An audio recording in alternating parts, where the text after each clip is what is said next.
Hey, today's episode brought to you by one of my favorite sponsors. I'm talking, of course, about Sunset Lake, Seder.com. Use the code Left is Best. You get 20% off.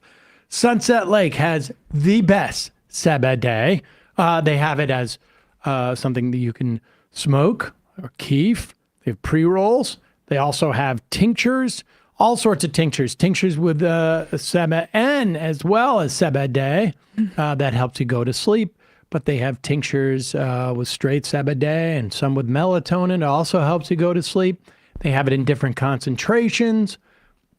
They have Seder lotion, which is honestly the only lotion I have ever put on my skin.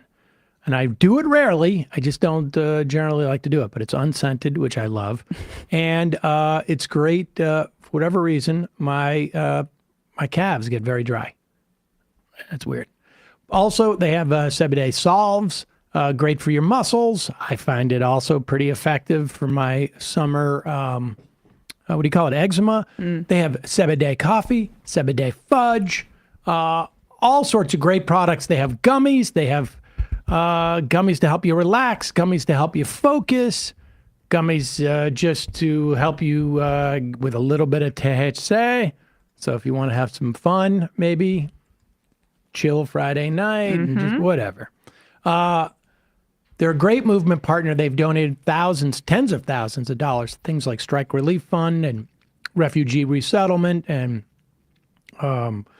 food pantries and Planned Parenthood and Give Directly. And they've involved in mutual aid. Just a great company, great folks, great business practices, $20 minimum wage, mostly employee owned, regenerative farming practices, and integrated pest management. So no pesticides do they use on this. It's all third-party tested. Check it out. Get 20% off with the coupon code Left is Best at sunsetlakesebede.com. Now time for the show. The Majority Report with Sam Seder, where every day's Casual Friday.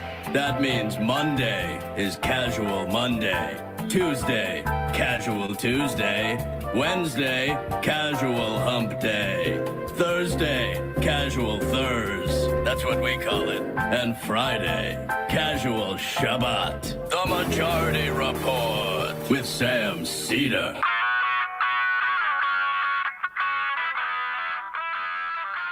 It is Friday, February 14th, 2025. My name is Sam Seder. This is the 5-time award-winning Majority Report. We are broadcasting live steps from the industrially ravaged Gowanus Canal in the heartland of America, downtown Brooklyn, USA. On the program today, Jeet Heer, national affairs correspondent for The Nation, looking back on this week that was, or continues to be, insane. Yes. And then we'll be talking briefly with Rahna Epting, executive director at MoveOn. In the wake of the Democrats, particularly Richie Torres, being resentful and rejecting the premise that they're not doing anything. Oh, sorry we hurt his feelings. Meanwhile, stunningly corrupt. Federal Society U.S. attorney resigns after a quid pro quo between Trump and Mayor Adams. Trump appointed her less than a month ago. That was a brief stint. Meanwhile, Pete Hegseth steps on the proverbial rake, entering into Ukraine negotiations, or attempting to. House Republicans advance an austerity budget, or actually like 8 different versions of an austerity budget, except, of course, for massive tax cuts for the rich. Kash Patel approved by the Senate Judiciary Committee, a party vote heading toward full Senate confirmation. The U.S. sanctions the International Criminal Court prosecutor for his investigation of Israeli war crimes and war criminals. Elon Musk begins illicitly cutting staff and shutting down civil rights actions at the Department of Education. Meanwhile, 14 states sue Musk and Trump for their unconstitutional power grab. And whoopsie, State Department puts its plan to buy $400 million worth of Teslas on ice. Looks a little awkward right at the moment. New research shows abortion bans increase birth rates and also infant mortality. All this and more on today's Majority Report. Welcome, ladies and gentlemen. It is Casual Friday. Yeah, sort of. As casual as we can be these days. We got a lot to get to today. We haven't been able to end a show at 2:30 all week, really for like 2 weeks, I feel like. And I still feel like we're not getting to all of the news that we need to get to. No. I mean, you know. Fraction. Like we had to make, Binder pointed this out in the Fun Half yesterday, you have to make decisions on what to headline. Just stories like people's bills in Alabama going up $100 immediately because of Donald Trump's cuts.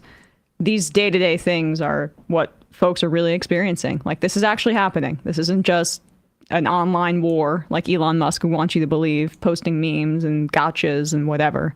People are really, really being hurt by this. Yep. And we need to, one of the things that we're going to talk to about to the executive director of MoveOn is, where do they fit in on this? Yeah.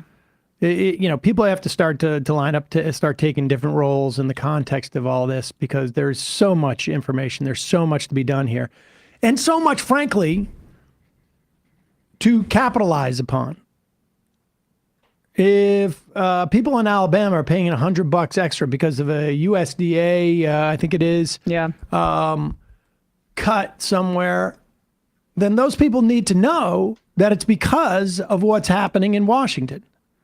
And, we all assume that people would know that, but that's not the case. And, who's telling them other than, we caught it in a blog post somewhere. Right. It was popular information, I think, that that broke that. They're a good newsletter if people want to check them out. But, I don't know how much people in Alabama who get a grant that assists low-income residents on their energy bills are aware that, their energy bills just went up $100. Surcharge because of that.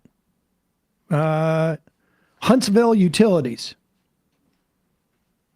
And the $100 was a direct result of Trump's executive order.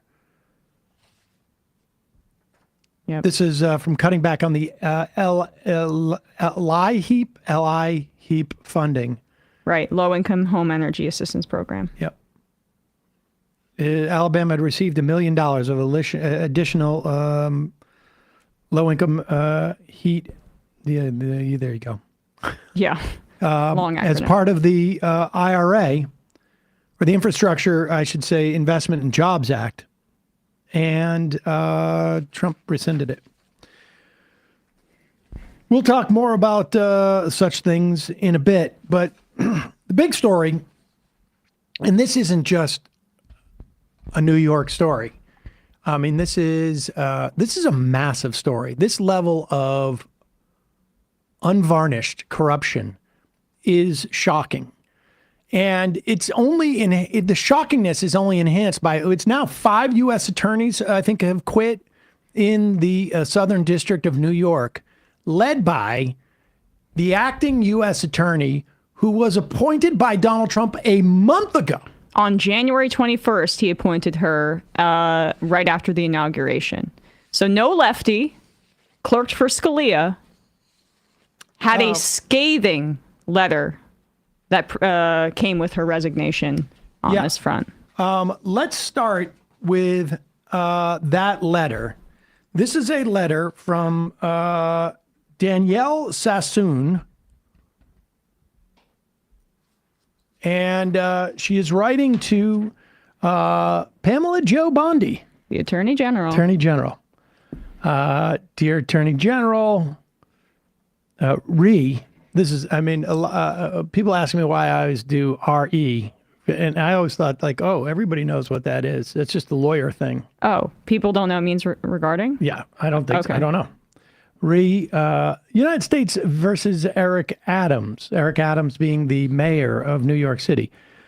Dear Attorney General Bondi, on February 10th, 2025, I received a memo from Acting Deputy Attorney General Emil Beauvais directing me to dismiss the indictment against Mayor Eric Adams without prejudice, subject to certain conditions, which would require leave of court. I do not repeat here the evidence against Adams that proves beyond a reasonable doubt that he committed federal crimes. Mr. Beauvais rightly has never called into question that case. Team conducted this investigation with integrity, and that the charges against Adams are serious and supported by fact and law. In other words, the acting attorney general never questioned the validity of the charges or the prosecution at all, neither the evidence or the actions by this office. Mr. Beauvais' memo, however, which directs me to dismiss an indictment returned by a duly constituted grand jury for reasons having nothing to do with the strength of the case, raises serious concerns that render the contemplated dismissal inconsistent with my ability and duty to prosecute federal crimes without fear or favor and to advance good faith arguments before the courts.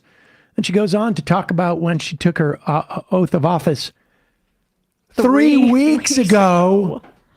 3 weeks ago. In other words, during the Trump administration. I mean, the amount of corruption that have had to have happened for her in that 3-week period. I mean, I know that the woke mind virus is contagious, but I didn't know that it had gotten that contagious. The woke mind virus lives on desks for sometimes up to 6 to 8 weeks. That's the part of the problem. And you don't go in there, and it's not going to just take like some, Clorox bleach. No, you really got to. They didn't do the deep clean. You got to use the same thing they use with the servers. Did she clean the drapes? She goes on to basically talk about, the oaths that you take if you're going to be a U.S. attorney and how the Constitution. And the importance of our legal stuff and blah, blah, Who blah. Who cares, nerds? Go down, next paragraph. And then she goes on to talk about why I can't do this. Next paragraph. And then she goes through, like, the government doesn't have a valid basis to seek a dismissal. I mean, she's a lawyer, so she's going to go through this step by step by step. You know how it is. This is why nobody ever wants to rent to one of these lawyers.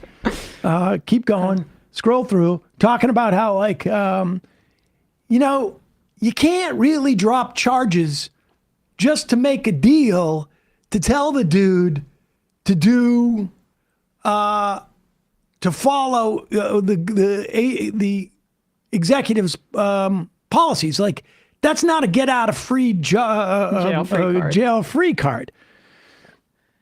And go down, keep going down, and then at one point, the memo suggests that the issue is merely removing an obstacle to Adams' ability to assist with federal immigration enforcement. This is the memo she got from Beauvais. But that does not bear scrutiny, which is a lawyer's way of saying, like, but that's bullshit. Yeah. It does not grapple with the differential treatment Adams would receive compared to other elected officials, much less other criminal defendants. In other words, like, this is not, you can't do this for elected officials, and you also certainly can't do it for people who are facing criminal charges. And then the next paragraph, she writes, rather than be rewarded, Adams' advocacy should be called out for what it is, an improper offer of immigration enforcement assistance in exchange for a dismissal of his case. So in other words, boom. Now, Adams met with the U.S. Attorney's Office, with the DOJ. And apparently, this is such a coincidence, Adams' attorney has also represented Trump in the past. What? And other people associated with Adams have represented Elon Musk in the past. Such a small world, isn't it? And they went in to talk to Beauvais, and apparently Beauvais said, like, I'll take this deal, which was Adams saying that, I'll do whatever you want, sir, in terms of immigration. I'll throw New Yorkers under the bus. You just let me know what you want, and I'll be happy to do it. Because my Turkish friends, they can't seem to help me out of this predicament. And so she writes back, rather than be rewarded, Adams' advocacy should be called out for what it is: an improper offer of immigration enforcement assistance in exchange for a dismissal of his case. I mean, I'm no lawyer, but when you offer something in return for the action of an attorney general to get you off a case, that sounds like to me like an offer of a bribe. Well, like, it doesn't necessarily, like, I know, like, if Adams went in there and said, here's $25,000, drop the charges. Well, that's obviously a bribe. And if you went in there and said, like, here's a watch, right? that's obviously a bribe. Obviously. But what if it's something like, here's it has no value, but I know President Trump is a huge fan of I don't know, of this actor on Broadway. Nobody else seems to value this, but here's a signature. Has no monetary value, but it's something that they want. Something that he would Is that a bribe? value. I don't know. Maybe not technically, not under this Supreme Court, but it sure feels like that. Although Mr. Beauvais disclaimed any intention to exchange leniency in this case for Adams' assistance in enforcing federal law, that is the nature of the bargain laid bare in Mr. Beauvais' memo. Exactly. Now, this is crazy because I never, will you click on that? Yeah, click on that. I never, ever read footnotes. But if you can see, no, go back up there. You can see right there where Bradley's got the cursor. There's a little 1 there. That's a footnote. Now, I never read footnotes. I'm too lazy for that crap. But in this instance, it really is worth reading. So here it is. As she writes, although Mr. Beauvais disclaimed any intention to exchange leniency in this case for Adams' assistance in enforcing federal law, footnote 1, let's go down to that. I attended a meeting on January 31st, 2025. Let's see. That's only 14 days ago. Gosh, maybe her memory's off. With Mr. Beauvais, Adams' counsel, and members of my office. Adams' attorneys repeatedly urged what amounted to a quid pro quo. Boom. Emma, I know you were forced to take Latin. Yep. Just like I was. What does quid pro quo mean? It means a bribe. But literally, it means this for that. Oh, okay. That's weird. What amounted to a quid pro quo, indicating that Adams would be in a position to assist with the department's enforcement priorities only if the indictment were dismissed. Mr. Beauvais admonished a member of my team who took notes during that meeting and directed the collection of those notes at the meeting's conclusion. What? Is she saying that Mr. Beauvais attempted a cover-up of what was being discussed there by collecting notes and chastising people for taking notes? That seems super weird. Incidentally, this is from the Trump-appointed Federalist Society U.S. Scalia attorney. clerk. Scalia clerk. That's not the only letter. This one is from a guy named Hagen Scotton. That's a real name. Hagen Scotton. And he writes to Mr. Beauvais. He also an assistant U.S. attorney in that same office. Mr. Beauvais, I've received correspondence indicating that I refused your order to move to dismiss the indictment against Eric Adams without prejudice, subject to certain conditions, including the express possibility of reinstatement of the indictment. What has happened here is, you may have heard of the Saturday Night Massacre during the Nixon administration, where Nixon was trying to order his attorney general to do illegal things. And his attorney general said no, and then nobody said no. And Archibald Cox said no, and then they found some low-level flunky to ultimately do it. This is the situation they got here at the U.S. Attorney's Office. Yep. Because 5 people resigned rather than to move to dismiss the indictment against Eric Adams. But that flunky that you describe is now the Attorney General of the United States, like in the sense that these people are resigning, right? But Pam Bondi for Donald Trump is the flunky. Trump said do this in charge. Yes. Bondi did it and Beauvais did it. I mean, they're all doing it. And Beauvais, right. Yeah.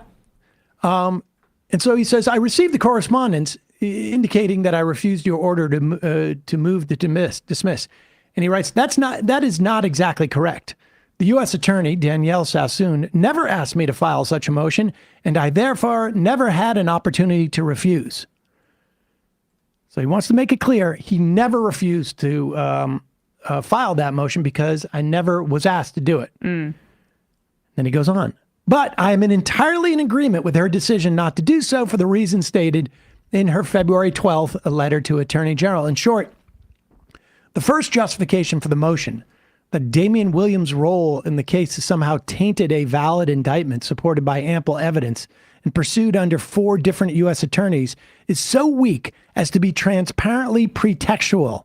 In other words, your attempt to make it seem like there was something wrong with this case is total BS. The second justification that you added is worse. No system of ordered liberty can allow the government to use the carrot of dismissing charges or the stick of threatening to bring them, again, to induce an elected official to support its policy objectives. There is a tradition in public service of resigning in a last-ditch effort to head off serious mistakes. Some will view the mistake you are committing here in light of their generally negative views of the new administration. So in other words, some people have Trump derangement syndrome. Right. I do not share those views. In other words, I don't have the Trump derangement system.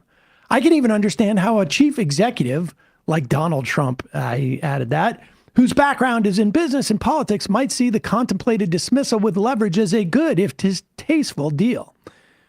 But any assistant U.S. attorney like him, writer, would know that our laws and traditions do not allow using the prosecutorial power to influence other citizens, much less of elected officials, in this way. If no lawyer within earshot of the president is willing to give him that advice, then I expect you will eventually find someone who is enough of a fool or enough of a coward to file your motion. But it was never going to be me.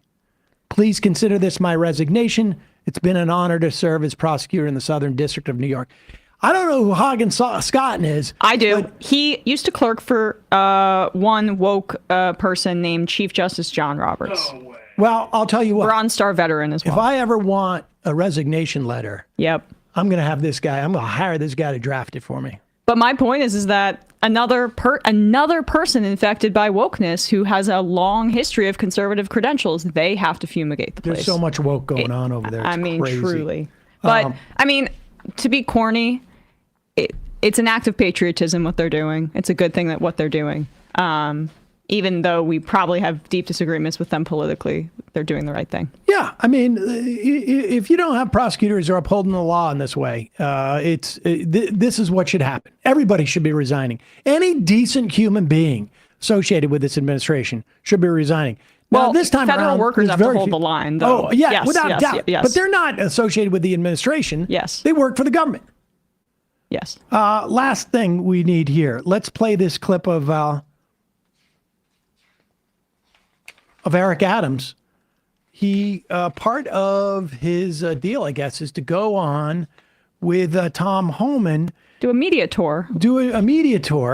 Now, it's unclear to me where Tom Homan is pulling Eric Adams around. I wonder if they'd go to Fox News, and then maybe Homan goes out to eat and makes Eric Adams sit at like the kids' table.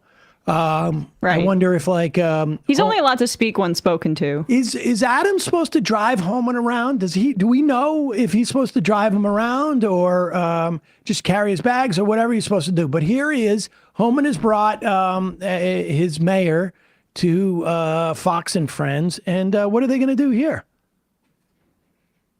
If he doesn't come through, You're up early anyway. if he doesn't come through, I'll be back in New York City, Right. and we won't be sitting on the couch. I'll be in his office, up his butt, saying, "Where the hell is the agreement we came to?" So, And I want ICE to deliver. And I want ICE to deliver. We're going to deliver for the safety of the people of this city. Oh my God! Understand, Adams is on this show to talk about what he's going to do to attack New Yorkers, immigrants here. And Homan is here to make sure that, like, you know what to say. And he's going to assure the people at Fox News, if he doesn't do his deal, I'm going to be back. And he knows that I can call up Beauvais and I can call up Bondi and go, I'm unhappy with what Eric is doing. Maybe we have to maybe we have to revive that case. I mean, we are watching completely in public the extortion, bribery. It sort of goes both ways, right? I mean, it was a bribe to get me off, and then the extortion is, we're going to bring back the charges if you don't do what we tell you. Hold it over his head. And if there was a secret phone call, if they had made this phone call, I mean, there's a reason why Beauvais wanted those notes. Yep. There's a reason why he said, I collect all notes. Nobody takes notes. I collect all notes. There's a reason why he said that. Mob boss. Had they made a phone call and the audio got leaked, it would have been quite clear. But because they did this so publicly, the press and the media and the rest of the whole country is like, wait, isn't this blatantly illegal? Oh, but they did it in public. So is it? It is. In a moment, we'll talk to Jeet Heer, national affairs correspondent for The Nation magazine, about this and more things happening in our fair city and country. Incidentally, you got today to change your party affiliation to vote in the Democratic primary. Yes. So if your Working Families Party is really the only, that's now to register. I think you still have more time. Just confirm that for me. You do, but you have to change it by today. But if you are a Working Families Party member, yep, or a Green Party person, I don't know if you're registered in that way or independent registered. Right. Today's the day to register as a Democrat, so you can vote for Zoran Mandami. Yep. Let's go.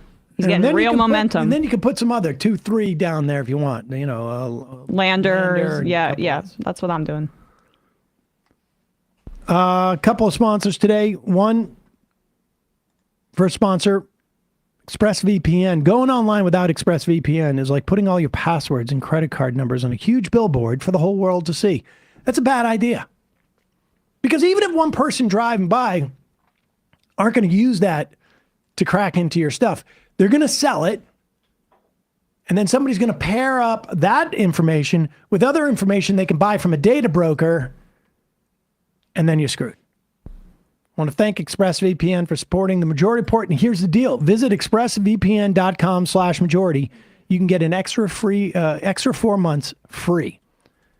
Every time you connect to an encrypted network in cafes, hotels, airports, etc., your online data is not secure. Any hacker on the same network can gain access, steal your personal data, passwords, bank logins, credit card details, etc.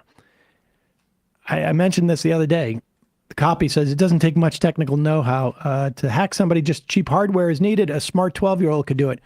Whenever I'm with Saul, and if like we're at a museum or maybe a mall or like some there's like a game, one of those like whatever they call that, Tom and Jerry. I don't know what it is, but wherever there's a public Wi-Fi that I sign up on, he's always like, don't forget your VPN. I'm like, God bless you, little nerdy 11-year-old. Why? Because your data is valuable. Hackers can make up to $1,000 per person selling personal info on the dark web. ExpressVPN stops hackers from stealing your data by creating a secure, encrypted tunnel between your device and the internet. It would take a hacker with a supercomputer over 1 billion years to get past ExpressVPN's encryption. And by that point, you're probably, you passed away. Fire up the app and click one button to get protected. It's super easy. This is the thing I love about this. ExpressVPN works on all devices, phones, laptops, tablets, more. You can stay secure on the go. One click, you are safe. It's rated #1 by top tech reviewers like CNET and The Verge. Honestly, super easy to use, very important. Secure your online data today by visiting expressvpn.com/majority. That's expressvpn.com/majority. You can get an extra 4 months free. expressvpn.com/majority. Also, you can tell by my voice, I am still suffering from the cold that took me out last week. I'd say about 85% Back. The thing that I did on a consistent basis, because I had a sore throat, but also, wanted some medicinal qualities, was I pounded my Manacora honey. I put it in my tea. It helped my throat. I just took it straight when I'm trying to go to bed and I get my sore throat. It's incredibly soothing like honey is, but it's so much richer. It's like caramel. It's delicious. It really is very different. And it has much greater health benefits. Everybody knows the health benefits of honey. Manacora honey has like literally multiple times more benefit. Manacora honey it's rich, it's creamy. It is honestly the most delicious honey you've ever tried. It's ethically produced by Manacora's master beekeepers in the remote forests of New Zealand. Manacora honey contains powerful nutrients to support immunity and gut health. The bees collect the nectar from the Manuka tea tree in New Zealand. The nectar is packed with bioactives, and the honey that's produced has 3 times more antioxidants and prebiotics than your average honey. A special antibacterial compound called MGO also comes from the nectar of the tea tree. Manacora third-party tests every single harvest for what they call MGO, and it makes these results available through their QR system, and they literally label it on the honey. So you can get like MGO 850, you can get MGO, I think like 1035. It is a game changer. All you need, 1 heaped teaspoon each morning to get the most out of the amazing bioactives in Manuka. Additional usage throughout the day, of course, is completely fine. Certainly helped me with my cold. And you can use it to cut out other sweeteners. You use it just like you would normal honey. And more, though, because it's that good. Thanks to Manacora for supporting the Majority Report. Now it's easier than ever to try Manacora honey. Head to manacora.com/majority. Get $25 off the starter kit, which comes with an MGO 850 plus Manuka honey jar, 5 honey travel sticks, great for the kids' lunch, a wooden spoon, and a guidebook. That's manacora.com/majority for $25 off your starter kit. Quick break. When we come back, Jeet Heer.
We are back. Sam Seder, Emma Vigeland, Majority Report, joining us now. Always a pleasure. Jeet Heer, National Affairs Correspondent for The Nation magazine.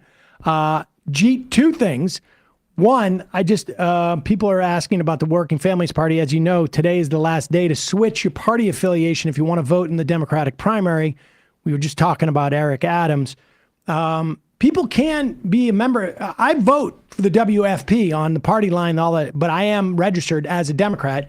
I've had people at the WFP tell me register as a Democrat so you can vote in the primary. Exactly. And that's it. So I just want to clarify that. Right. The other thing, and Jeet just told us this, that I mentioned the Saturday Night Massacre. Here, we just read the letter from Gatton, from Hagen Scotton. Sorry. Yeah.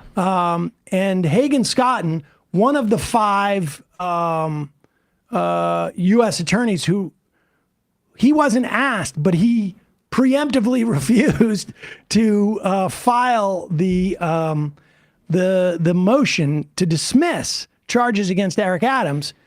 Harry Littman says he's got a strong rumor with credible sourcing, and other people have had similar sourcing. The DOJ has put all of the public integrity line attorneys in a room. This is all the people in this division in the Southern District of New York office. They're all in a room, and they just going around going like, you have an hour. One of you guys have to decide who is going to sign this motion to dismiss the charges against Eric Adams. And if nobody does, you'll all be fired. Yeah, that is this is happening right now as we're speaking. You mentioned the Saturday Night Massacre. The thing is, when you're doing this sort of purge or trying to force the DOJ to do something, you would always need to, the technical term is find the Bork. The Bork is the figure who has no ethics and who will sign off on something that everyone else will resign rather than sign off on. That's what happened with Nixon. People were resigning left, right, and center, and then they got to Bork, and Bork said, "Oh, I'll sign that." And this is Robert Bork, who ultimately got rewarded with a nomination to the Supreme Court and ended up getting shot down. He's also the same Robert Bork who was at the University of Chicago, who came up under the Reagan administration with essentially an alteration of our antitrust law in this country that essentially destroyed antitrust for 40 years, really until the Biden administration. Well, it's a funny thing because University of Chicago economics was strongly antitrust until somehow they got some money and suddenly switched overnight, and Bork became the argument, well, trust law is not good. But having said that, right now they're like looking for the Bork. The search for the Bork is on, and this is what it's going to hinge on. If they can find someone who can sign off on this, and they might not be able to, and then you're going to have a real purge. You're already having a purge. This is like a much more severe than the Saturday Night Massacre. It is like it's the Valentine's Day Massacre. Yeah, it's a Valentine's Day Massacre. Yeah, happy Valentine's Day, guys. You'll always be in my heart. What's also, don't do the Elon salute. I mean, I wonder what happens in that room is really important, because I wonder how much this is going to be a signal to other U.S. attorneys across the country. I mean, you and I both remember the purging of U.S. attorneys in 2005 and lead up to 2004, where Karl Rove wanted there to be more cases of voter fraud. And you had U.S. attorneys across the country going like, I can't come up with any. Chris Christie delivered some stuff, but there were others that couldn't come up with any, and they were fired by the administration in what people thought was a violation of the Hatch Act. That sounds really quaint now in some respects, but the implications of these are Trumpies. These are not like, these are all like Federalist Society, clerking for Scalia and Gatton, apparently, Chief Hagen John Scotton, Roberts. John Roberts. I mean, these are. Well, this is where like the Trump stuff has always hit the fan, because like if you are a lawyer, it doesn't matter if you're Federalist Society or if you're the ACLU, whatever, you actually like have signed on to certain oaths, and you have signed on, and your whole career and your whole future hinges on like you not doing being caught in situations where you're doing something unethical. And it's always been the case that the sort of Trumpist enterprise has sort of fallen into real problems when you have try to get lawyers to execute things that are unlawful. And I mean, I'm not a big fan of using the law as an instrument of like politics, but it is the case that where we've seen like people around Trump who have been punished, like Giuliani, it's always because like actually you have to actually follow the law. There are actually rules in this world. Well, but this isn't what I'm talking about is as a political matter. Yeah. Watching attorneys, U.S. attorneys say, I'm not going to do this. I wonder what kind of pressure it puts on other U.S. attorneys around the government to say, hey, wait a second. This is embarrassing. And also, I mean, this is embarrassing. I mean, there's an interesting dynamic right now because particularly with these types of people. Like, it actually like gets at the heart of like, what you want in a government. Like, do you just want like a Republican government or you want a government that's totally subservient to Trump? And, like there's a lot of regular Republicans that are just on board for like, we have a Republican president, we'll serve him. And this is going to be the sort of like crisis point. And I think it's actually like the Democrats would be insane not to make a huge stink about this, because this is actually like a real fissure point within the Republican coalition as to like what is actually you're going to actually do here. I think that like to actually like make the case that like if they buckle down under now, then like the DOJ across the country is going to be subservient to Trump. That's a big point. But they may, right? Because if the Democratic Party likes anything, they like lawyers, right? And, there is a lot of outrage in the legal community. I mean, specifically targeting the Southern District of New York and what that represents in the legal field. That is it's a shot across the bow and not in a good way. Well, you guys might know this better than me, but what's the like New York State politics situation like? Because I'm hearing a lot of people crying for the governor to kind of intervene. Well, this is, in New York State now, Delgado, who is lieutenant governor, who was picked by Hochul when Hochul had to replace the disgraced Andrew Cuomo, disgraced and the disgrace that is Andrew Cuomo. And he came out and said Adams should resign, before Hochul. And now Hochul apparently is. I could see him primarying her. Yes, taking it under advisement as to whether she will remove him, because while he's still under indictment, my understanding is she could. Now, she could also be sort of like trying to bide time, because once the indictment goes away, I don't know if she has the ability to do that.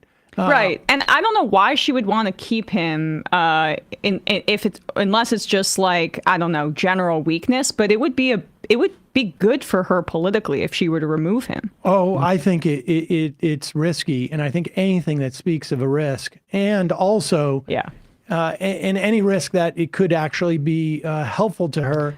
She also is not very good in the like. She's also like wants to play ball with Trump because Trump's getting involved in backing up Phil Murphy in New Jersey, who's trying to kill congestion pricing, which has already gone into effect and is supposed to statutorily fund our subway repairs and all of these like important new constructions. So I think that's part of it, right? Yeah, I guess. I just don't know how he rescinds congestion pricing, but maybe what he does is says, like, I'm not giving you highway funds. Right. Unless you, something like that. I mean, we saw Reagan do that with the drinking age 40 years ago.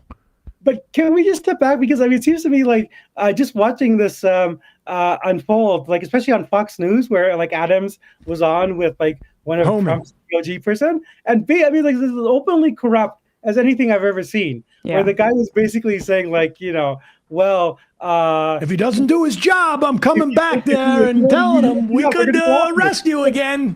Yeah, so basically using the DOJ to like enforce a political will on the mayor of New York. Now, I have to think, like, I know congestion prices and federal funds or whatever, but I have to think if you're the governor of New York, like to watch like the president of the United States illegitimately use the political leverage to like on television, like not in secret, like on television, to to strong arm the mayor of New York. I need some time to think about it, Jeet.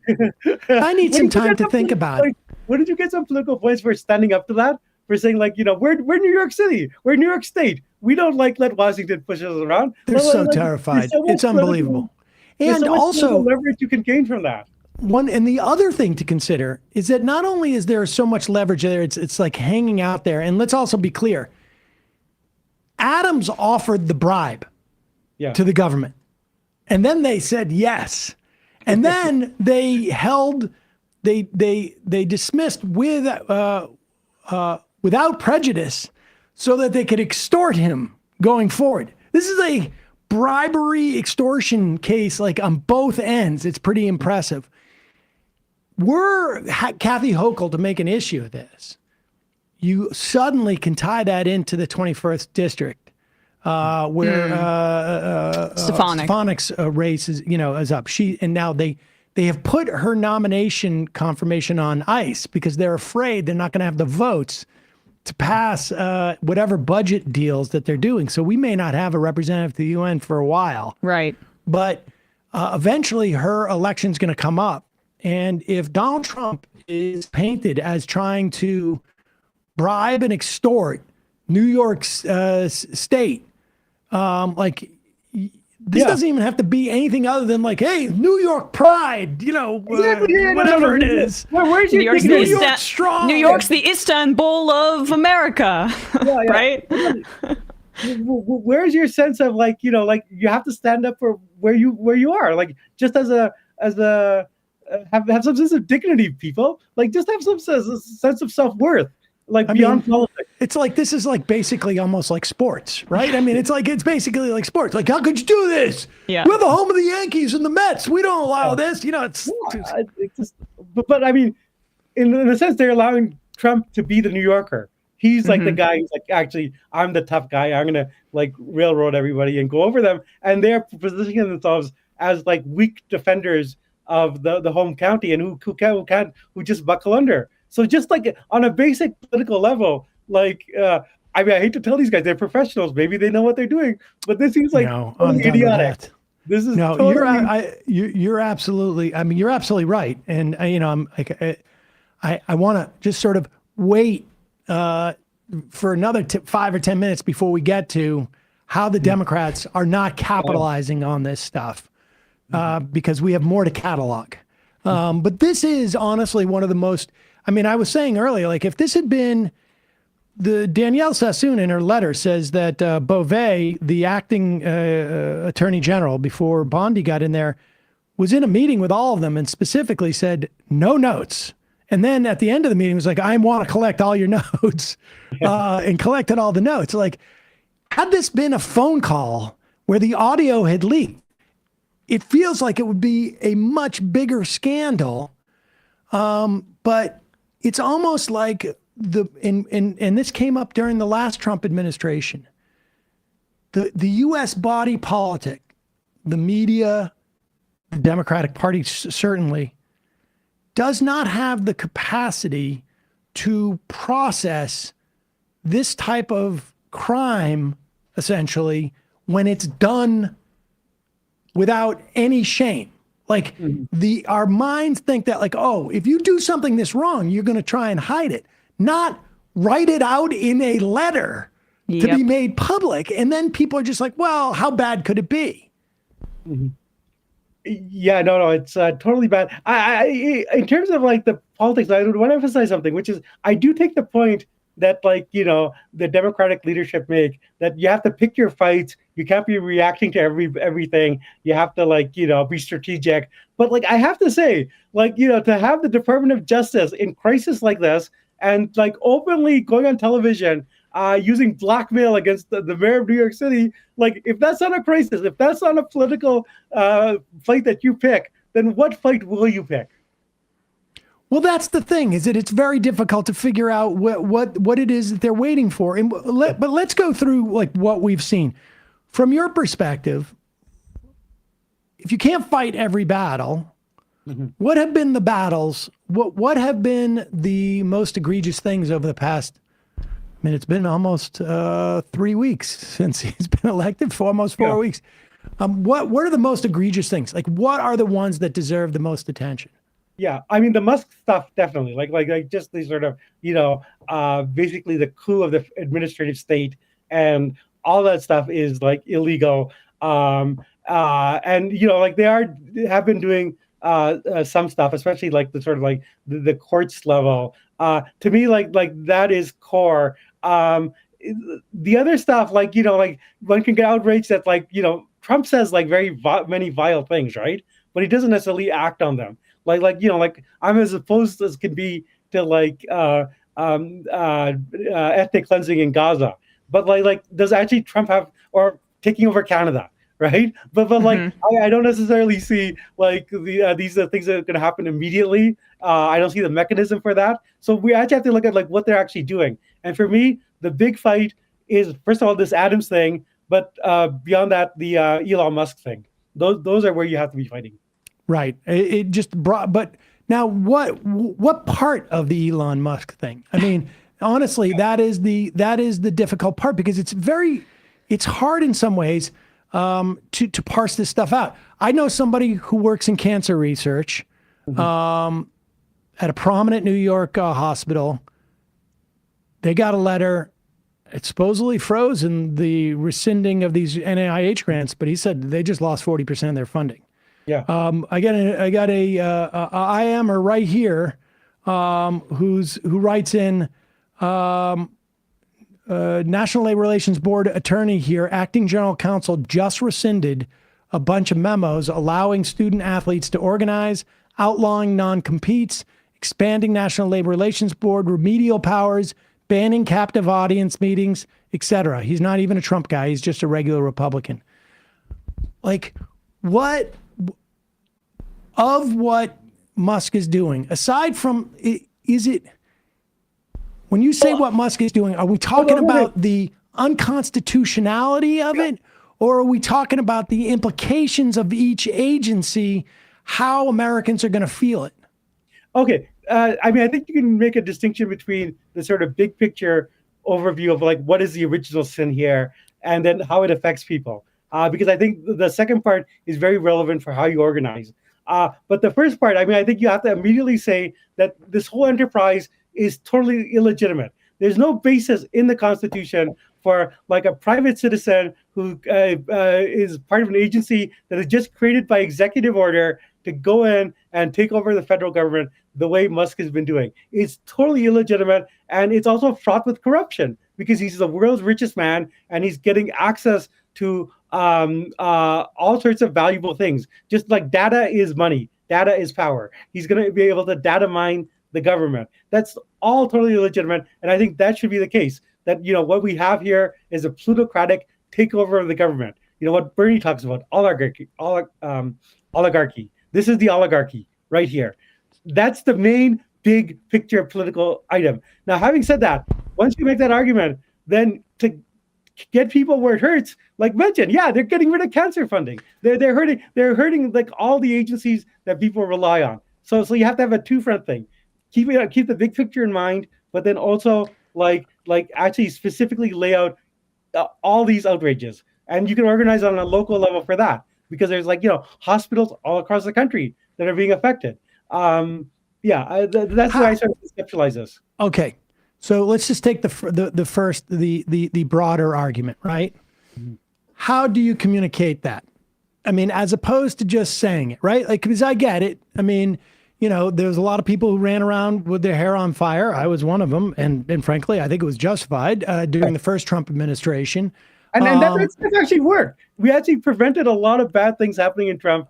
The resistance. Okay. Yeah. Resistance. Yeah. But in any case, yeah. Okay. But when you have something this sort of fundamental, there is, Donald Trump cutting, and the Republicans voting to cut, the Republicans could have voted away the Affordable Care Act, and they could have gotten rid of health insurance for tens of millions of Americans.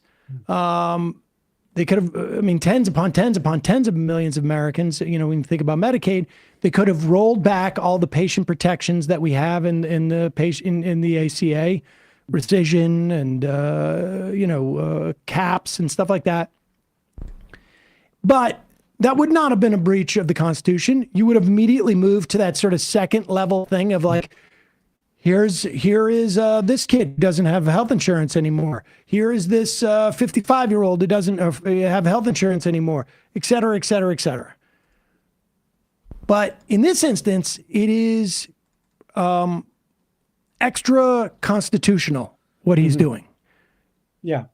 Unconstitutional? What do the Democrats do to communicate that? Like what? It's one thing to go up and go like, people are getting aroused. The Baileys have called me. They're aroused. What are we gonna do here? Or what do you do to communicate that they're breaking the Constitution here? Do you not vote for anything? Do you say like, we're not going inside these chambers. We're not going to do any of this stuff. Yeah. Well, I mean, that is a sort of indivisible type argument that you actually use all the levers that you have to just gum up the work and shut down the government. But to do that, you have to come to the conclusion first that, yes, this is a constitutional threat. This is a sort of existential threat to American democracy. And then you have to have a leadership that is committed to going all out and doing that. And then they absolutely have the ability to do that. It would not stop anything so much as slow things down like a great deal and then raise the urgency of the issue. But that's the point. It would communicate to the American public something's really wrong here. And you can tie it into the billionaire stuff. I mean, like you mentioned, just Elon Musk, this is going under the radar, but he is trying to turn Twitter into a bank, X, right? Yes. Because that's always been his dream with PayPal. And he's obsessed with payments. So he's like rifling around in the treasury. But Twitter announced it struck a deal with Visa to soon offer mobile payments as a service online. That is from 2 days ago, this article mentioning that. He's stealing. The billionaires are stealing from you because he wants to make a bank. I mean, that's pretty simple in terms of how you can communicate that. Sure, and even like what's happening today, like J.D. Vance is in Europe talking to European diplomats, and a big part of his speech is you guys got to give Musk what he wants. So basically, the Vice President of the United States has made American foreign policy subservient to this billionaire who also happens to be put in charge of the American government. He was sitting next to Modi like he was the goddamn head of state yesterday talking to him. Yeah. Now, in terms of the communication, like, I do know, I got to give credit. They did set up a rapid response team chaired by Rosie DeLauro, who's actually quite admirable, 81 years old, and Jerry Connolly, 74, has, I think, a pretty severe case of cancer. But he's the most spry. He's the most spry of cancer patients on the Hill. So I would say that, like, if you're having communicating your urgency, having a rapid response team that is it almost entirely consists of people that are senior citizens is not getting the message across. I mean, at a very basic level, like, and this is not going to happen, right? But like, I actually think like Schumer and Jeffries have to resign. Like they're clearly not in a mode to do that. And you have to put people in charge as the public face of the party who are fighters and who will know how to go on TV, know how to explain urgency, and who are committed to like a maximum resistance program. Like someone like AOC in the House or Bernie. Now they're not going to do that, but I mean, we could actually, for our part, like, because we're not the party, we can lay out like, this is what you have to do. This is like our position. This is like, if you're serious about this, if you're taking this stuff seriously, and once you have a leadership that is committed to fighting, then they can make a very simple proposition, which is we're going to have midterms coming up.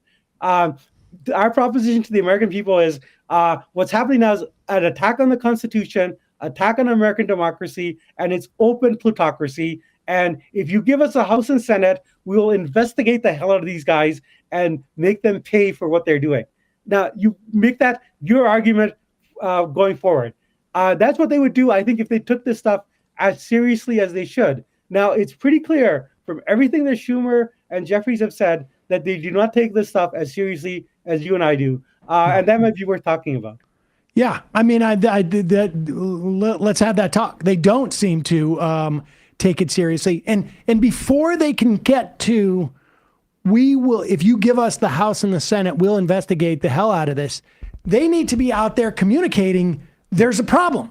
Yes, and yes. if they're sitting there saying, people are getting aroused, Right. or we're getting, we will win. Or if, Jeffrey says you don't swing at every pitch. Well, okay, but your swing is really weak. Like, you probably shouldn't be up at bat. or you got to swing at a pitch. And here is Conley, on his call. This is his big call where he's talking about how we made the Republicans scramble, and he doesn't even have a freaking microphone. I mean, give me a break. That's the thing, that whole Musk thing. Like, they held a meeting to like vote on like A subpoena. A subpoena, but they knew they didn't have the vote, and Connolly was thinking that some Republicans would vote for him, like as if he doesn't know the Republican Party for the last 30 years. And he also ended up saying, well, we got what we wanted, which is that you lost. So what you wanted, what your goal was to lose. It's not even that, because look, they're going to lose. He said, we got what we wanted. We made them scramble. And it's like, dude, they just don't understand you are not going to win. They are not going to win any fight. But the whole point is they need to show the American public why they're fighting.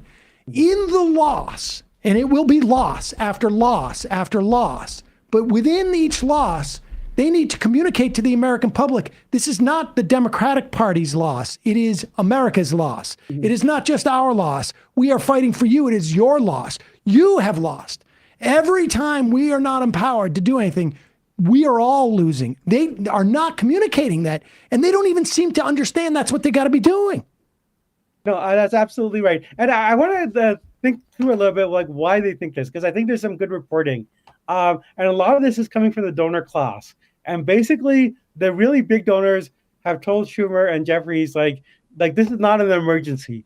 What is the stuff Trump is doing is going to be gummed up by the courts.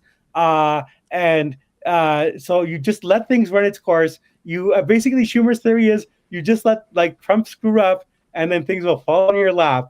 And now I think that there's a couple of problems with that theory, but that is a theory. And also the donors are saying, like, ignore the base. I know you're getting a lot of calls from your constituents saying, like, do something. Why the hell aren't you doing anything? But just ignore those people, because we've done the analysis. This stuff is bad, but it's survivable, and more importantly, we have a mechanism in place, which is the courts. I think that is the actual thinking that's going on here. Now, I think it's worth unpacking. I mean, I want to give them credit in terms of like putting their analysis in the best case possible, and say, like, I actually do think that like trusting the courts is not totally false. There is, I think Trump has a very bad record in the courts. I think he has very bad lawyers. I think that there are fights that they are winning and could win in the future. It's not totally like the rule of law is actually a thing that exists to some degree, even if it's battered. So it's not totally wrong. But I also think that just relying on the courts is bad politics because it demobilizes people. It basically says, like, it's like Q, like, trust the plan, trust the judges. It gives people no reason to like pay attention to politics, to engage with politics, and to go in and protest and to be active members of your party. And beyond that, like, if they lose in the courts, but you don't have politicians that can communicate what these losses mean, can communicate the fact that the courts have shown that Trump has violated the Constitution, and this is a real illegitimate power grab. Unless you can articulate that idea, then the court decisions, they have consequences, but they don't have political consequences. Exactly. You have to be in the realm of politics. You can't just have the courts and no politics. The politics is, and you actually need the politics to like preserve the courts. You need the politics to give all these lawyers who like they're going to try to fire like some courage in some sense that like we're standing up for something and that people will respect us and that there's a bigger fight out there. So I just think like their whole analysis that like it is basically let's rely on the courts, and I don't think that works.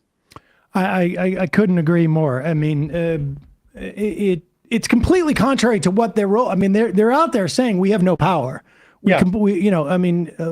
Literally, he's saying we have no leverage. Okay, well then how about doing some politics? The Axios report, we have no leverage, and that we're mad and we're angry, and the people we're mad at are I should tell you, voters. no, on Wednesday, and I just want to make this clear. On Wednesday, I called Richie Torres's office, both in the Bronx and in D.C.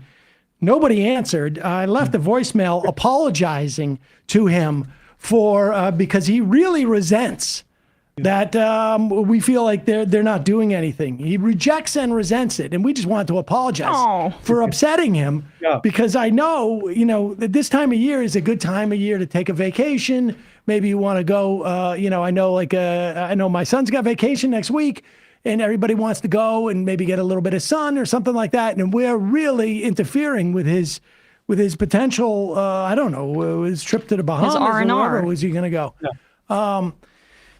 Give me your sense of like if Jeet, if you were one of the good billionaires. I don't think that these things exist. But let's say that one of the good billionaires came to you, or any billionaire, or let's just say, actually even better, we were able to pass one law that was we're going to appropriate billionaires' money. And as part of this law, Jeet Heer is in charge of building the infrastructure to deal with what's going on right now.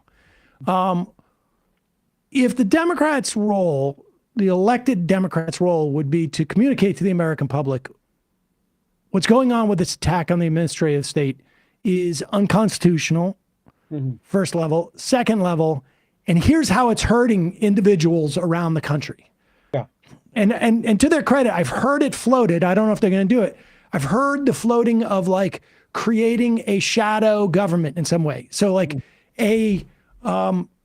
essentially a shadow head of the CDC, so that in the event that bird flu ends up continuing to become a greater problem, there's somebody every day who's putting out a report, saying, hey, I've collected all this information. The CDC is not allowed to release it. And we've been able to, and maybe there's a shadow, whatever.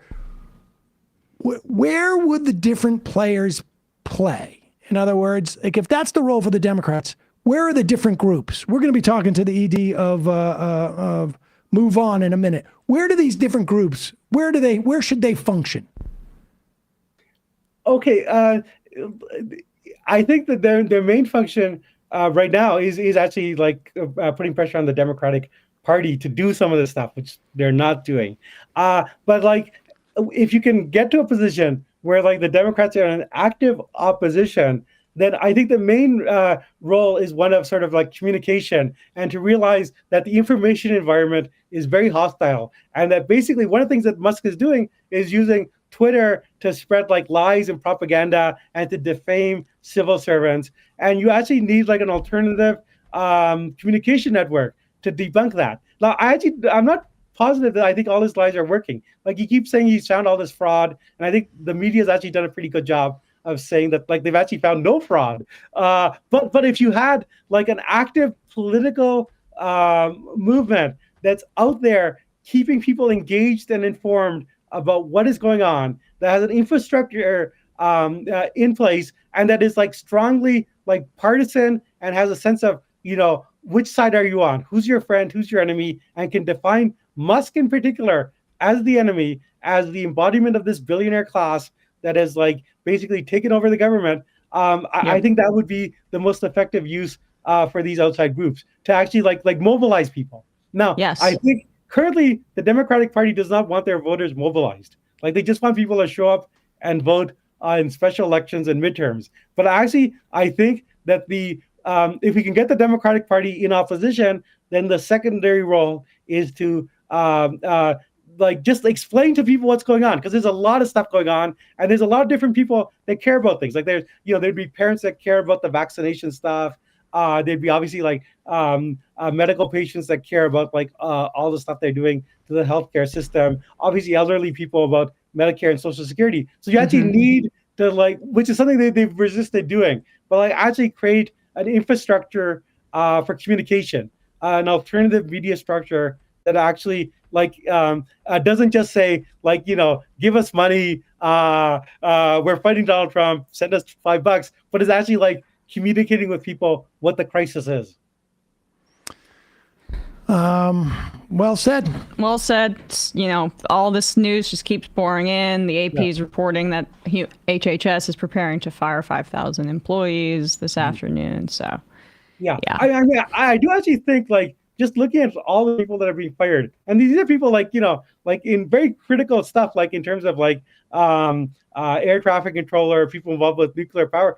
I honestly feel like we're headed for a disaster of some sort, but you can't be like Chuck Schumer and just say a disaster will happen and then people will realize Trump is bad and come to us. You actually you need to have people who are going to explain what is the disaster when the disaster happens.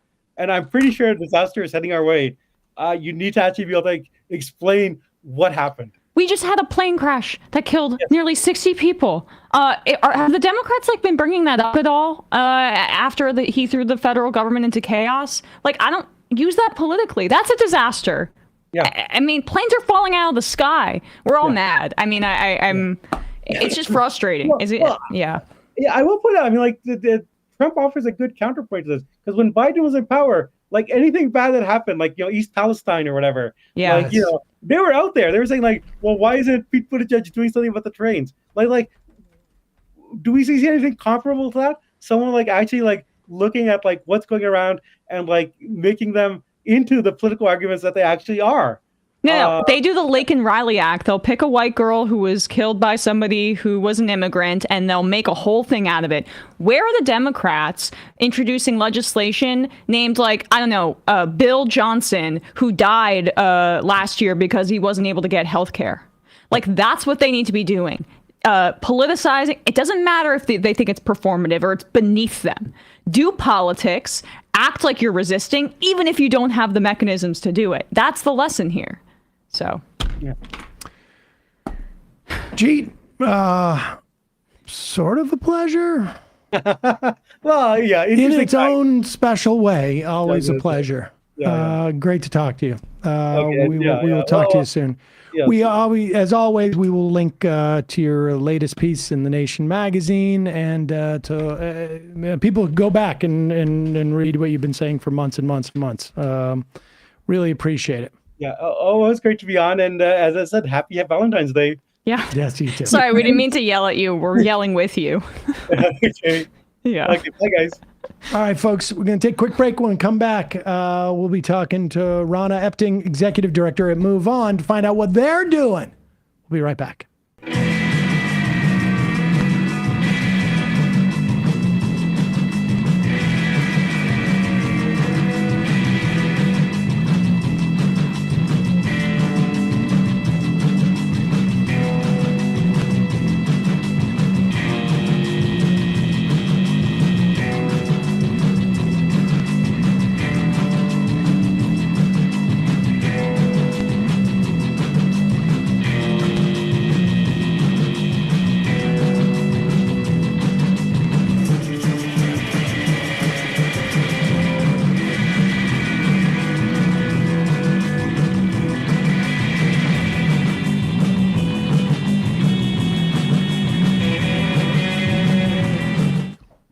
We are back. Sam Seder, Emma Vigeland on the Majority Report. It's a pleasure to welcome to the program Rahna Epting. She's the executive director at MoveOn.org. Rahna, thanks so much for joining us. Thank you for having me, Sam. So I'm reading the other day in Axios, as I sometimes do, not that often, but that some Democrats in the leadership are very, very upset. They're mad at you. Well, they're mad in general. And of course, what they're mad about is not Donald Trump or Elon Musk. They're mad that people are telling them that they should do something about Elon Musk and Donald Trump. And there were two groups that were cited in there. One was Indivisible, and one was MoveOn. MoveOn didn't have a response in that time. Have you been mean to Richie Torres? Yeah, I mean, we didn't have a response because honestly, this is absolutely silly. I personally have done nothing to Richie Torres, but let me be clear about who's upset. It's his constituents. And you know what? The very fundamental act of democracy that we should be celebrating is when constituents reach out to the people they elected and express their concerns. And that's exactly what MoveOn helped tons of people do over the last couple of weeks, understandably, given the abomination of what's happening with this Trump-Musk presidency. I'll tell you what I find really shocking is that it seems to me that there's, two ways in which you respond to getting all these calls from your constituents. One is to go, and I can see oh, this is annoying. We're getting so many calls. We have to have people answer the phone constantly, and they can't do things like get me coffee, or they can't do things like, reorganize the stationery or something like that. The other response is this is amazing. We've got to harness this energy. Mm-hmm. Oh my God, we haven't had this type of support in ages. It is such a good sign that people are this engaged. We need to come up with a plan of attack. And then the third option is to not only be annoyed, but then to cry about it in public that somehow, I don't get how you can both think that MoveOn or Indivisible or other groups or whatever, or, podcasts are activating so many people as to make it impossible for us to do our jobs when we've already said we have no leverage and can't do anything. That you both hold simultaneously their ability to move this much that can ruin what you're doing, but also they don't have anything to offer us in terms of power. How do you hold both those ideas in your head simultaneously? Well, I don't know. Maybe you should invite Richie Torres on the show next. Well, he has us blocked on Twitter. He blocked me on Twitter a long time ago. I've never had an exchange with him, and he blocked me. But I mean, he put his name to that quote, but there were others, obviously, right? Yeah. I mean, what really is missing in this story is that MoveOn did nothing out of the ordinary, really, over the last 2 weeks. We normally make it easy for our members to call their elected leaders and make their voices heard.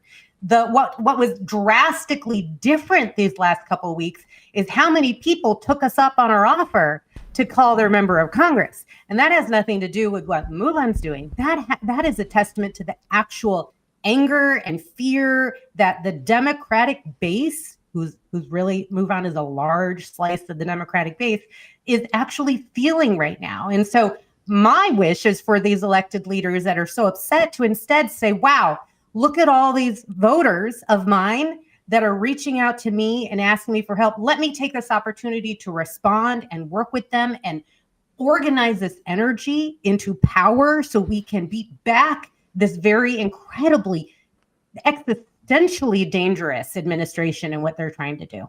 It's like they're sitting there shooting blanks. Yeah. And then all of a sudden somebody brings a dump truck up full of ammunition and they're like, please, we don't have the closet space or something. It's like, whoa.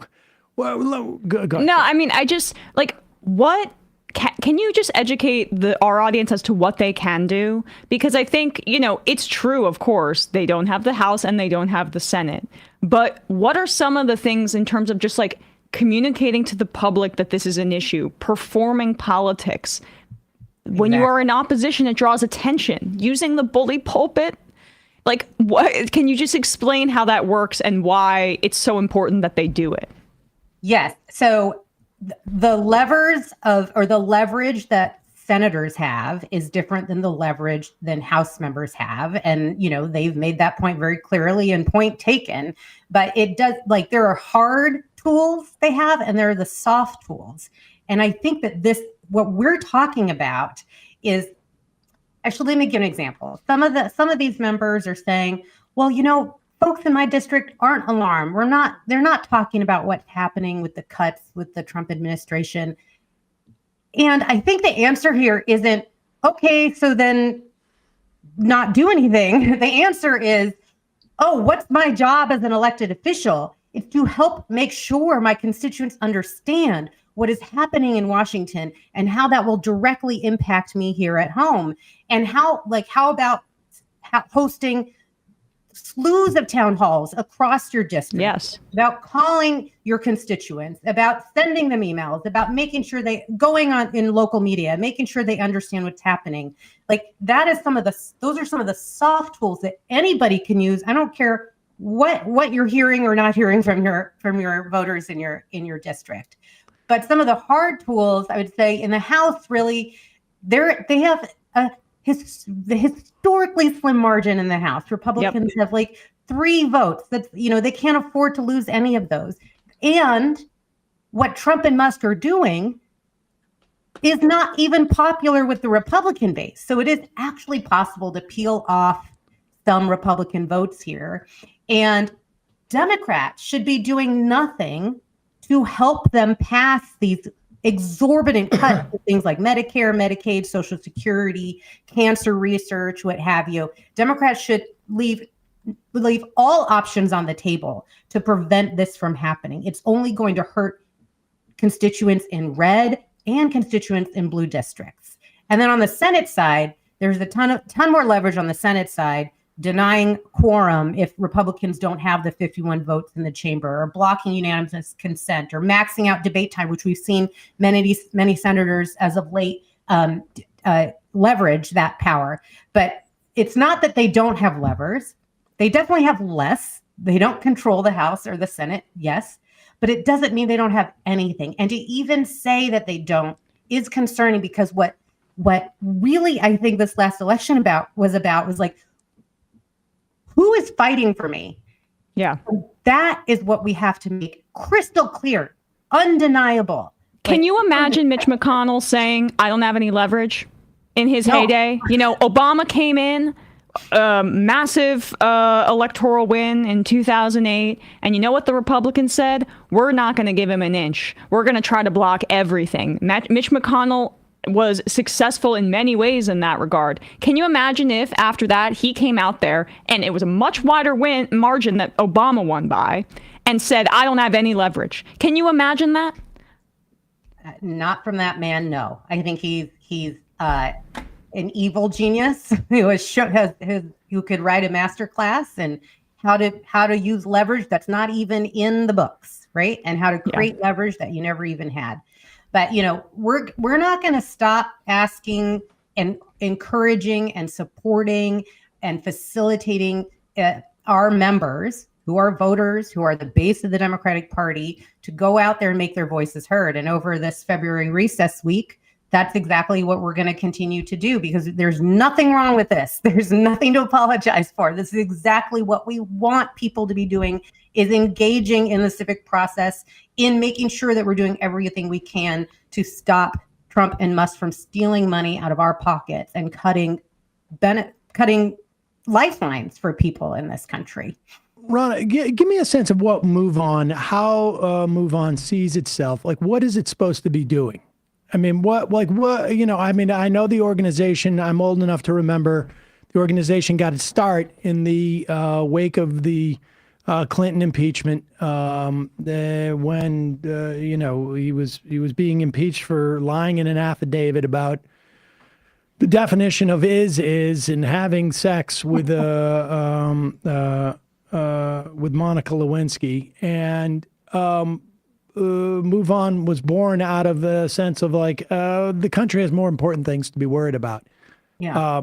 Incidentally, half the people who brought those impeachment things were having active affairs at the time in the Republican Party. But put that aside. What is MoveOn like? Where do you fit in this? Like, what do you perceive your role to do? Look, so that's a great question, and you have quite a good memory, Sam. I'm old. The heart of who we are is we give people tools to act together, to apply pressure to decision makers, whatever that may be. And so right now, the best thing we can do is to help regular folks out there make their voices heard in a highly concerning moment. And it is our elected officials that need to figure out how to solve the problems that's what we elected them to do.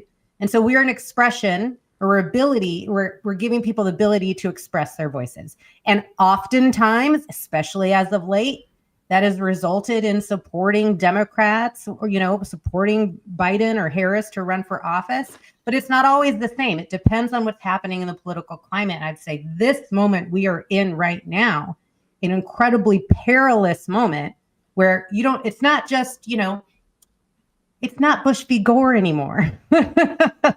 We're talking about people that who are rotting our government from the inside and stealing money, stealing hard-earned taxpayer dollars to strip away Social Security, Medicare, Medicaid, cancer research, food stamps, so that they can increase tax cuts for the wealthy.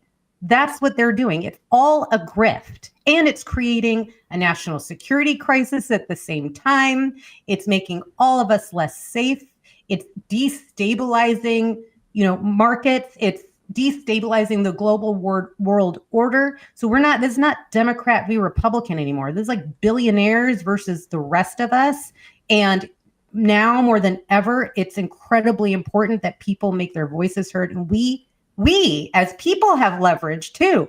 And that is people power and people pressure on the decision makers. And we're not going to let up because the stakes are just too high.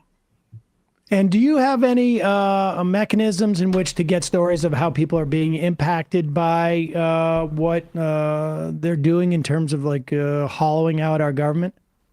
Yeah, we sure do. I mean, we have millions of members all throughout the country who are or are going to be directly impacted by these cuts that they're threatening through this budget fight, or they're threatening through Elon Musk's efforts to bully his way through these federal agencies and turn off the spigot directly himself. But the way folks can really get engaged, we're moving out events all throughout the country next week. People can go to moveon.org/recess and they can host an event or join an event where we'll be meeting with our members of Congress.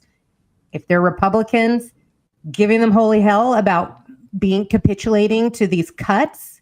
And if they're Democrats, calling on them to use all their levers of power to stop this and not give an inch. Where's the event with Richie Torres? Can I go to that one? I'll shoot you the email later. All right, great. I really look forward to that. Oh, I can't block you in real life. No. Rahna Epting, Executive Director of MoveOn, thank you so much for coming on today. Appreciate it. Thank you to both of you. Thank you. All right, folks. It's a very, in the spirit of Valentine's Day, we, had a very spirited first half, I would say. Yes. It's very frustrating. Very frustrating. But, it's just sort of, it's just fascinating, the idea that they would be complaining about this. Meanwhile, just we haven't had a chance to mention this. The AP has decided, just as a sort of a style guide, that they're not going to call the Gulf of Mexico the Gulf of America, because that's not what it is. And apparently the Trump administration is barring them from Air Force One even. So can you I just want to, the pettiness of this, they're purging the Southern District of New York over Eric Adams and his Turkish flight corruption. And now they're banning the Associated Press because of the Gulf of Mexico name change? Okay. Yep. I mean, I want to call it the Gulf of the Majority Report. Gulf of Sam. Yeah. The latest I've seen, and I don't know if you've seen anything else, Bradley, they supposedly found a federal prosecutor to sign the motion to dismiss the Adams case, but we don't know who that is yet. We don't know who if that's actually going to happen. But Letitia James, apparently this is breaking, is filing bribery charges against Emile Beauvais. Wow. Maybe, wait, is she? No, maybe she isn't. I'm sorry. That's cancel that. We can, I mean, it would be a smart thing to do, because Beauvais is literally This is a soliciting and accepting a bribe. Amazing. All right. We'll see. Maybe people should call Letitia James' office and say, file a charge of bribery. Because, I mean, this is a pretty clear case. You literally could bring in a Federalist Society former U.S. prosecutor to testify. I was in the meeting and I heard the quid pro quo. Mm-hmm. In fact, I wrote in this memo, my resignation, that I heard the quid pro quo. This seems to me like low-hanging fruit. Before this is over, Letitia James is going to end up being the president of the United States. Oh my gosh, I know. I mean, in terms of primary challengers for Hochul, being the person that goes after Trump and those guys is that is the frustrating thing here is that the Democrats do not have legislative power. They do not. They have none. Even parliamentary power is limited in terms of the numbers that they have. They can clog things up and et cetera. But they have an enormous ability. There is so much material for them to make political hay out of. And particularly going into an off-year election, going into these special elections, there's 3 special elections happening. There's one happening in, what's his face? The guy who just got appointed to not DNI, but Mike Waltz's district in Florida. His 21st district, I think, in Florida. Also, I think it's the 21st district in New York and the 21st district in Florida. Waltz's is the 6th in Florida, so maybe in New and York, there's I think there's a public school teacher educator running. Josh something, I can't remember his name. But the point is that special elections and off-year elections are won by having people who are paying a high propensity voters, high essentially information voters win these elections. Democrats get these voters. Yes. That's just the fact. Yep. They need to broaden this. But when you're talking about special elections and off-year elections, so the idea that Democrats going out there, the Democratic leadership going out there and being seen as having their hair on fire or crying wolf is stupid, because this is how you motivate the voters who are going to win these elections for the next 2 years. Right. And this is not just ideological. This is what is just so frustrating. Like, I give this example because she's a great example, is Jasmine Crockett, who is a very mainstream Democrat. Again, she took crypto money. She voted to arm Israel as they're funding a genocide. We probably are not aligned politically. She's one of 10 max Democrats who understands how to do partisanship and do politics and perform it in especially this day and age. She goes viral, crapping all over Marjorie Taylor Greene and what's her face? Boebert and Nancy Mace, and makes them look like clowns. We're not asking for ideological purity, which is like the red herring that the Richie Torres types like to throw out there. We're asking you to fight. We're asking you to take the fight to Republicans, because it's not that hard. We have the facts on our side. We have the morality on our side. We have the Constitution on our side. We have a majority of the American public on issues on our side. Hop to it. And the stuff that they're doing is having a material impact on people. You could be it should be bigger than, Judd Legum reporting at the Lever that you've got, I don't know how many tens He's not of thousands. The Lever, Popular Info. Excuse me, Popular Info. Tens of thousands of Alabamans paying an extra $100 because Donald Trump canceled the lie heap program. All right, we're going to take a quick break. Head into the fun half. You can support this program by becoming a member. Join themajorityreport.com. when you do, you not only get the fun half free of commercials, you get the free show free of commercials, you get the fun half too, whatever. Don't forget justcoffee.coop, fair trade coffee, hot chocolate. Use the coupon code majority, you get 10% off. Emma, ESVN. Well, we are going on hiatus after this episode, but we ended with a good one, just because we have so much going on. I think I mentioned this, but, with this Trump administration, I'm also 4 months out from my wedding on today. I'm getting married on the 14th of June. So, yeah. So I've got a lot going on, but on ESPN, I lost to Bradley by one game. We were both above 500 for our little competition this year, so I had to eat this disgusting sour stuff that it wasn't disgusting. I mean, they were dried cranberries, but very sour, and I started sweating. You can check it out, youtube.com/ESPN show. Yeah. Folks, we got a call about this the other day. A renters town hall in Portland. We'll put a link up today. This is happening February 22nd, so it's about a week and 8 days from today. 11:30 in the morning, Holgate Library. Good thing to do to start to organize around being a tenant or whatever you are. There's a bunch of other people like that. Yes. And that's a good thing to do. Start organizing around there. Build these networks. Portland DSA Housing Committee is, I think, running this one. But we'll put this link in the YouTube and podcast description.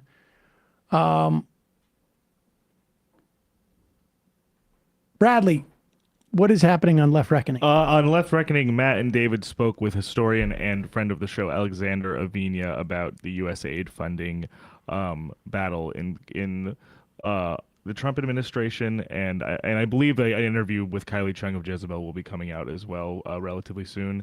So if you can check all of that out at youtube.com/leftreckoning and go to patreon.com/leftreckoning to subscribe and access their post game. Yes, people are pointing out on the IMs that I'm getting married on Trump's birthday. I did discover that after picking the date, so... Ooh, gross. I know. All right, see you in the fun half.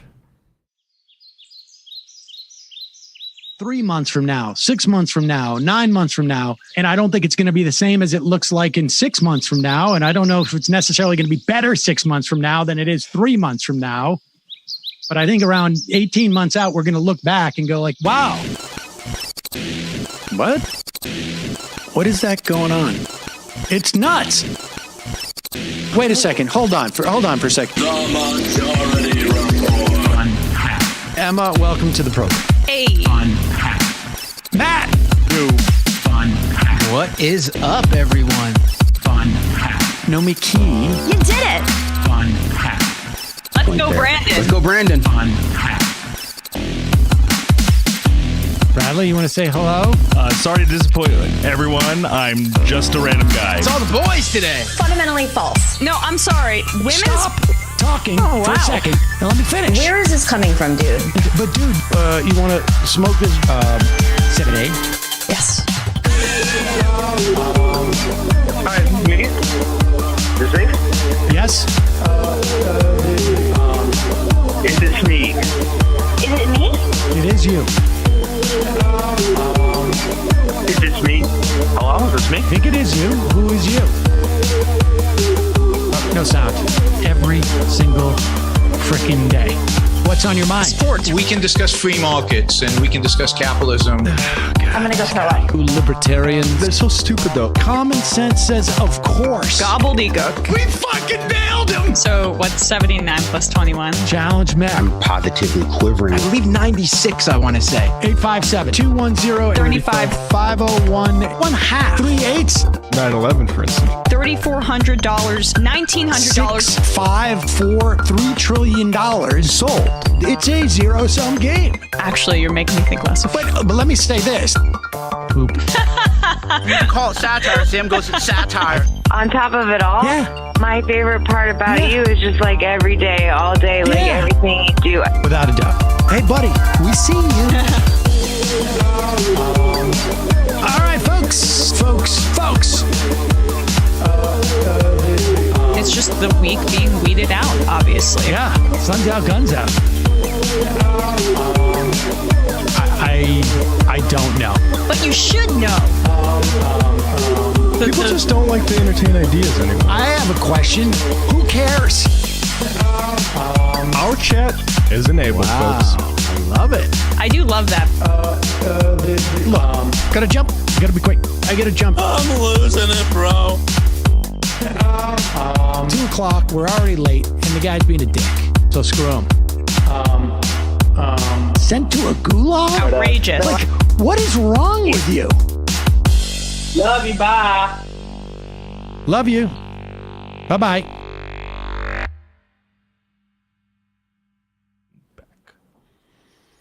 We are back. Sam Seder and Vigeland. Fun half of the Majority Report. Anarchy Fursuit. Let's go Worcester. On Tuesday night, the City Council in Worcester, Mass. I heard about this, like partially. Voted to become a sanctuary city for transgender and gender diverse people. There's footage of queer activists speaking at the Worcester City Council